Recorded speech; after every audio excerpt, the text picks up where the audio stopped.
നമ്മുടെ നാട്ടിൽ ഇന്ന് കൂണ് മുളയ്ക്കുന്ന പോലെയാണ് ഡയാലിസിസ് യൂണിറ്റുകൾ കൂടിക്കൂടി വരുന്നത്. അതിനൊരു പ്രധാന കാരണം എന്ന് പറഞ്ഞാൽ ഈ കിഡ്നി ഫെയിലിയർ കൂടിക്കൂടി വരുന്നതാണ്. ഇതിന് ഏറ്റവും വലിയ വില്ലൻ എന്ന് പറയുന്നത് നമ്മുടെ ജീവിതശൈലി തന്നെയാണ്. നമ്മുടെ ജീവിതശൈലിയായിട്ടോ അല്ലെങ്കിൽ നമ്മൾ ചെയ്യുന്ന പല തെറ്റുകളാണ് കിഡ്നീനെ അപകടത്തിലാക്കുന്നത്. ഈ വീഡിയോയിലൂടെ നമ്മൾ ചെയ്യുന്ന എന്തൊക്കെ തെറ്റുകളാണ് കിഡ്നി ഫെയിലിയറിലോട്ട് പോകുന്നത്, നമുക്ക് ഏതൊക്കെ ഭക്ഷണം കഴിച്ചാൽ ഒരു പരിധി വരെ കിഡ്നീനെ സംരക്ഷിക്കാം എന്ന് ഡീറ്റെയിൽ ആയിട്ട് നോക്കാം. ഞാൻ ഡോക്ടർ പ്രിയ, Q1B ഹെൽത്ത് കെയറിലെ ഹോമിയോപ്പതിക് ഫിസിഷ്യനാണ്.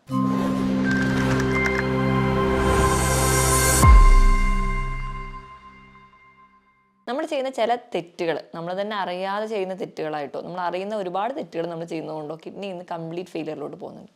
കിഡ്നി എന്ന് പറഞ്ഞാൽ നമ്മുടെ ശരീരത്തിൽ A to Z പ്രവർത്തനങ്ങളെ മാനേജ് ചെയ്യുന്ന ഒരാളാണ്. മൂത്രം മരിച്ച് പുറന്തള്ളുക എന്നുള്ളത് മാത്രമല്ല, നമ്മുടെ ശരീരത്തിലെ മറ്റു പല പ്രവർത്തനങ്ങൾക്ക് സഹായിക്കുന്നുണ്ട്.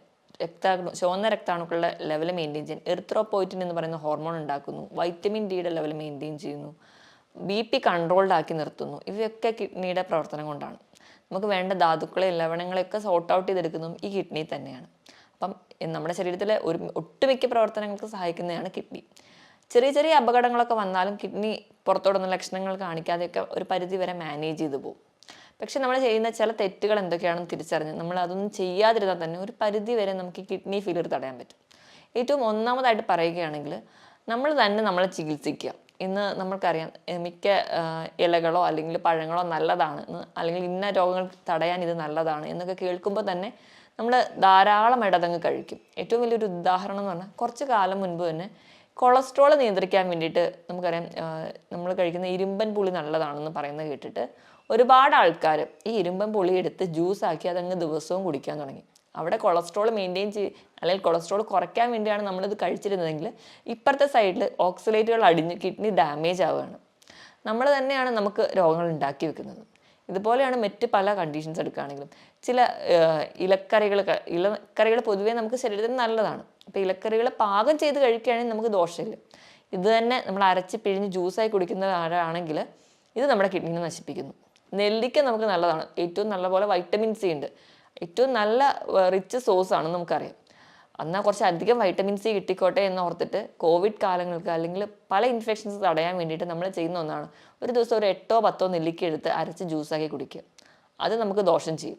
ദിവസം 1-2 നെല്ലിക്ക അത്രയും നമ്മുടെ ശരീരത്തിന് ആവശ്യമുള്ളൂ. ഞാൻ ഈ പറഞ്ഞതെല്ലാം നിങ്ങൾ ജ്യൂസാക്കി കഴിക്കുകയാണെങ്കിലാണ് പ്രശ്നം ഉണ്ടാവുക. നമ്മൾ പാകം ചെയ്തിട്ടാണ് കഴിക്കുന്നതെങ്കിൽ നമ്മൾ ഇപ്പോൾ ചീരയൊക്കെ ആണെങ്കിൽ ഒരു ലിമിറ്റിൽ നമുക്ക് കുക്ക് ചെയ്ത് കഴിക്കുകയാണെങ്കിൽ നമുക്ക് കുഴപ്പമില്ല. നമ്മൾ ജ്യൂസാക്കി കഴിക്കുമ്പോഴാണ് ഈ പറഞ്ഞ പ്രശ്നങ്ങൾ ഉണ്ടാവുന്നത്.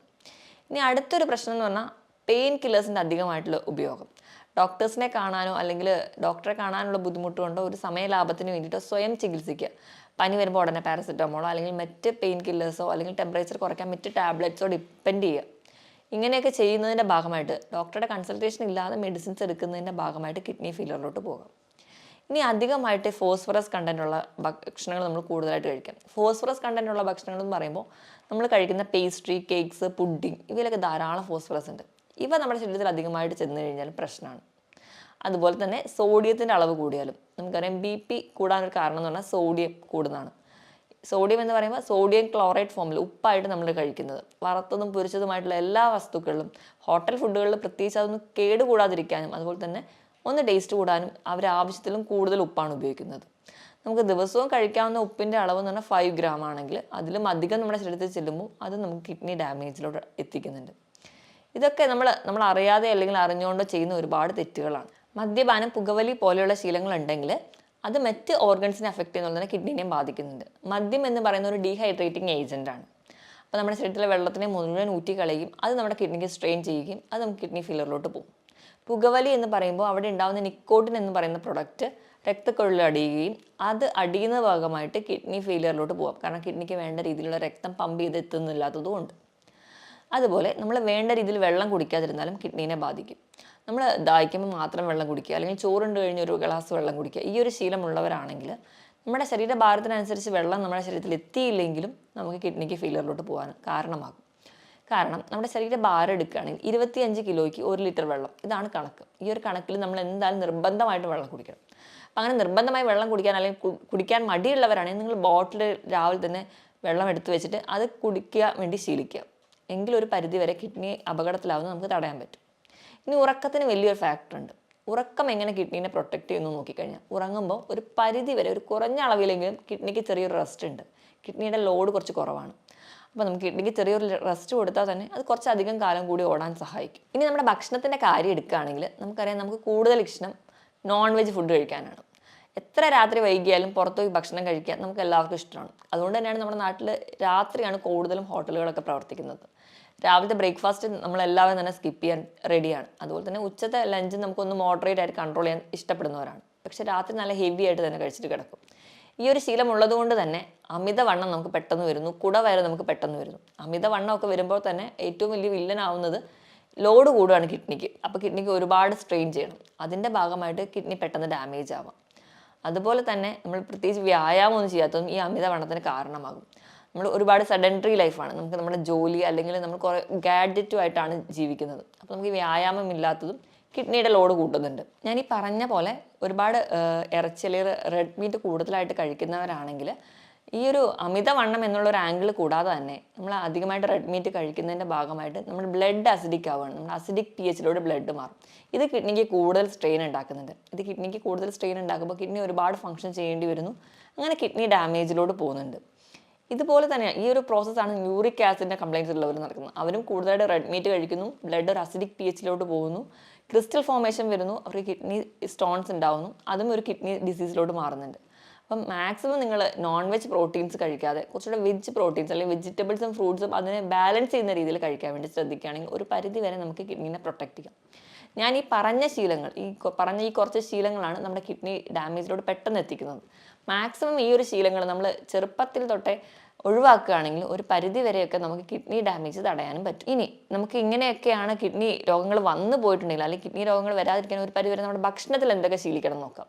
അപ്പം ഡയബറ്റീസോ BP കൊളസ്ട്രോൾ പോലെയുള്ള രോഗങ്ങളുള്ളവരാണെങ്കിൽ നിങ്ങൾ ബേസിക്കായിട്ട് അത് കൺട്രോൾ ചെയ്യുമ്പോൾ തന്നെ ഒരു പരിധി വരെ നമുക്ക് കിഡ്നിയുടെ ഡാമേജ് ഒക്കെ കൺട്രോൾ ചെയ്യാൻ പോകാം. അപ്പോൾ നമുക്ക് കിഡ്നീനെ പ്രൊട്ടക്റ്റ് ചെയ്യാൻ വേണ്ടി നമ്മൾ കഴിക്കേണ്ട ചില ഭക്ഷണങ്ങൾ എന്തൊക്കെയാണെന്ന് നോക്കാം. ഒന്നാമതായിട്ട് ക്യാപ്സിക്കം.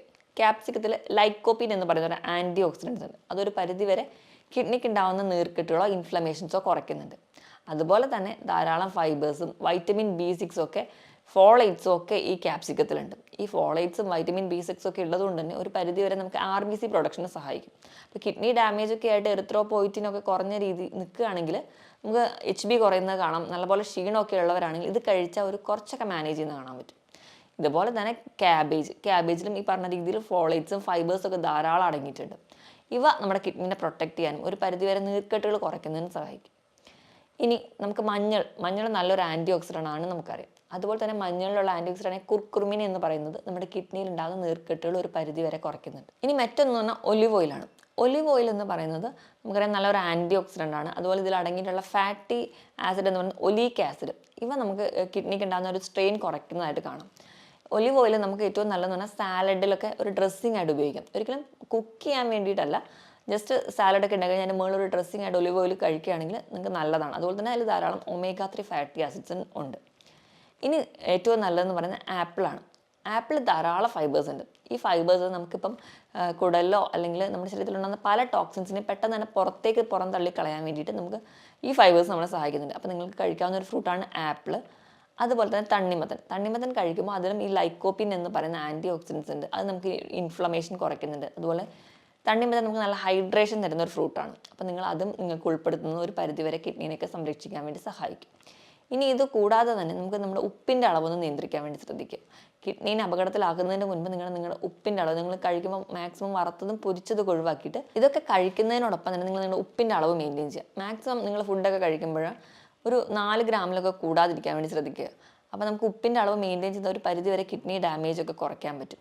ഇനി ഭക്ഷണത്തിൽ ഉൾപ്പെടുത്തേണ്ട ഒന്നാണ് വെളുത്തുള്ളിയിൽ അല്ലിസിൻ എന്ന് പറയുന്ന ഒരു കണ്ടന്റ് ഉണ്ട്. ഇതും നമുക്കൊരു പരിധി വരെ കിഡ്നി ഡാമേജ് കുറയ്ക്കാൻ പറ്റും. അതുപോലെ ഇഞ്ചിയിൽ അടങ്ങിയിട്ടുള്ള കണ്ടന്റ് നമുക്ക് ശരീരത്തിലുണ്ടാകുന്ന നീർക്കെട്ടുകൾ കുറയ്ക്കുന്നു. അതുപോലെ തന്നെ കിഡ്നി ഡാമേജ് ഉണ്ടാകുമ്പോൾ ഒരുപാട് പേർക്ക് ഉണ്ടാകുന്ന ഒരു ബുദ്ധിമുട്ടാണ് നടുവിന് കഴപ്പ്, നടുവേദനയൊക്കെ. ഈ ഒരു പ്രശ്നവും നമുക്കൊരു പരിധി വരെ കുറയ്ക്കാൻ പറ്റും. അതുപോലെ തന്നെ ഇഞ്ചി നല്ലൊരു ഡയൂറെറ്റിക്കായിട്ടും ആക്ട് ചെയ്യുന്നുണ്ട്.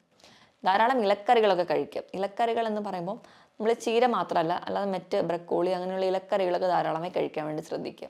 ഇപ്പോഴും പാചകം ചെയ്ത് കഴിക്കുമ്പം ഇതിൽ നിന്ന് നമുക്ക് നമ്മുടെ RBC പ്രൊഡക്ഷൻ ആവശ്യമായിട്ടുള്ള വൈറ്റമിൻസോ അല്ലെങ്കിൽ മിനറൽസോ അല്ലെങ്കിൽ അയണൊക്കെ നമുക്ക് കിട്ടുന്നുണ്ട്.